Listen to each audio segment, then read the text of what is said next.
Hey guys, this is Spencer Anderson with Sunwood Homes and wanted to touch base with you real quick today on a little detail about the building process. So we're out here on lot 21 in our Brookwood subdivision, and this is our Brentwood plan, which is going to be moving ready here in about 2 weeks. So if you have any more questions about that, please visit us at mysunwoodhomes.com.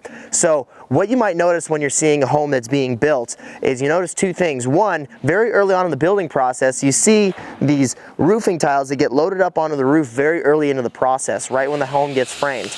And then you see that on the outside of the home, you have this gray, kind of ugly looking cement color that sits on the home. And if you've watched a house being built day in, day out, that it seems to stay gray for a long time. Well, the reason why we do this is early on in that building process, when we frame up a house, we need to make sure that that roofing tile gets on top of the home and it begins to settle in, because you have to realize that up on top of that roof we have hundreds of thousands of pounds of concrete roof tile that needs to settle down into the home. Now, once the home settles down, we'll put on this gray out layer here on the outside of the home, which is what we call a brown coat of stucco. We let that sit for at least 2 weeks. Now what that allows us to do is the brown coat inside of the home, all the settling, all the cracks that are going to happens first. So now we come back a couple weeks later, like you see these gentlemen back here, they're masking off the windows again, and these red buckets here are color coat of stucco. Now we're going to go in and put on our second coat of color coat on the stucco. So now the finish of our home is going to be very clean, to the exact color that we want,